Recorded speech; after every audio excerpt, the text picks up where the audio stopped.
Welcome back and Happy New Year. This is our first one this year. And what we're going to do today is talk about 3 big observations from the first few weeks of 2025.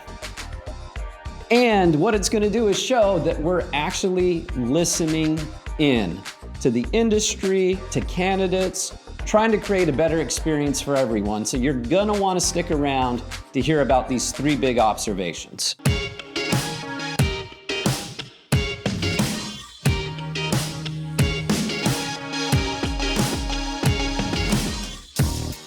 So let us start from the top. The first one I want to mention is, have you updated all your templates? Because not only have I seen it, but I've also been guilty of it, where as you're reaching out to candidates, do you have the most recent up-to-date information? So for example, maybe your healthcare plan changed from 2024 to 25. You want to make sure that whatever you're sending out to individuals is the latest information so you're not giving bad information.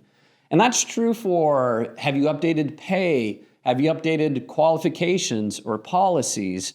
What about updated equipment? You want to make sure all these things are up to date. And templates aren't just email, even though that's often what we think of with, especially with drip marketing. We've seen some out-of-date drip marketing emails that talk about stuff from 2023 still. Got to get back in there, get those updated. But we're even seeing templates through SMS, texting, right? You want to make sure that all that's up to date. And then if you're using like Pulse or some type of application like that to reach out to candidates, are your templates up to date? If not, you're giving out bad information.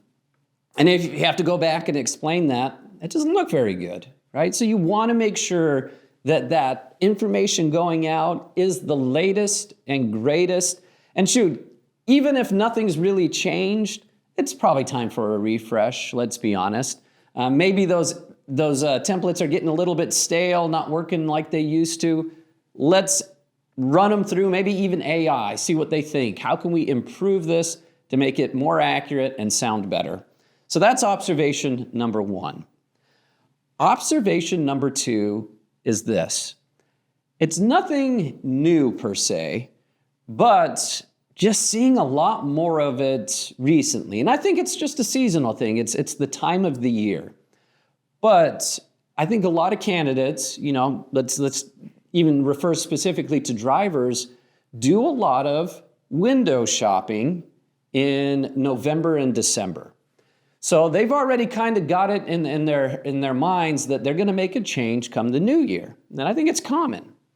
So they're doing their research, looking around in November, December, so that when January rolls around, they've got the information they need to make a really good choice for themselves.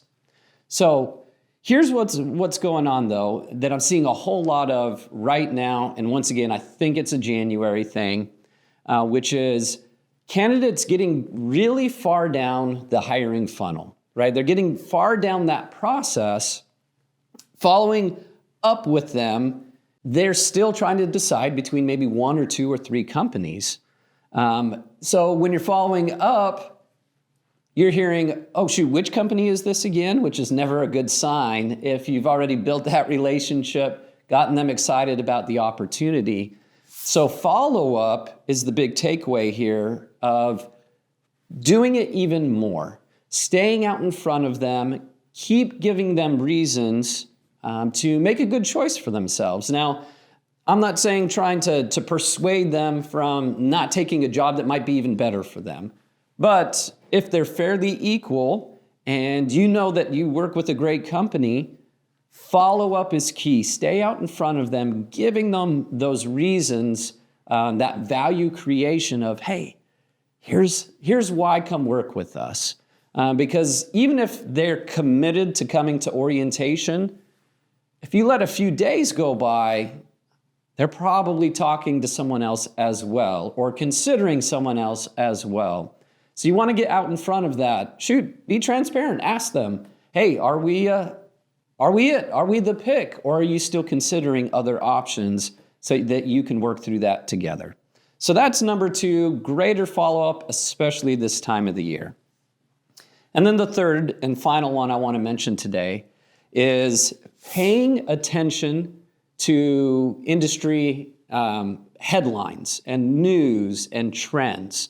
So there's always a lot going on, but especially in the beginning of the year, it's important to be able to understand what's going on in your industry. So you can get out in front of it and have really good conversations with people. So for example, pay transparency. Somebody may have recently done a recruiting roundup, Josh, on that very topic, right? It's an important topic, pay transparency, where more and more states and cities are requiring it. So understanding where that's required and making that adjustment to give those pay ranges is the law. And it's important to understand that so you're abiding by the latest and greatest that's out there and giving candidates a really good experience.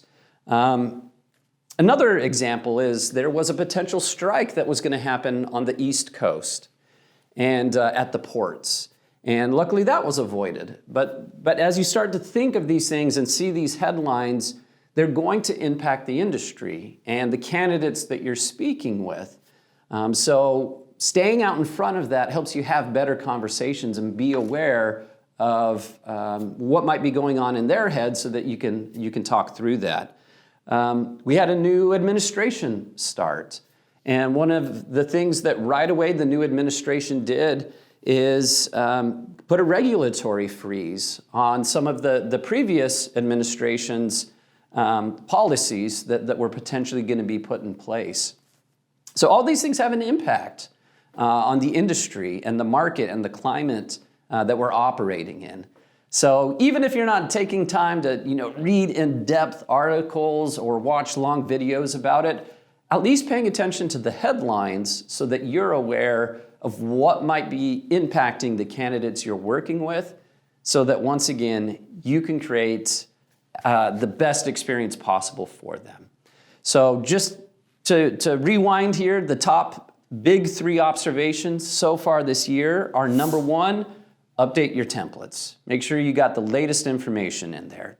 2, follow up. Follow up right now, this time of the year, has not been more important. So make sure your follow up is on point. And then number 3, pay attention to the headlines. Make sure you're aware of what's going on in your market so that you come across as an industry expert, and that's who people want to work with. So you do those three things and it will show that you're listening in. So I appreciate you joining us for this first one of 2025, and we look forward to continuing to bring you ideas, thoughts, listening to phone calls, trying to create a great candidate experience. Thanks.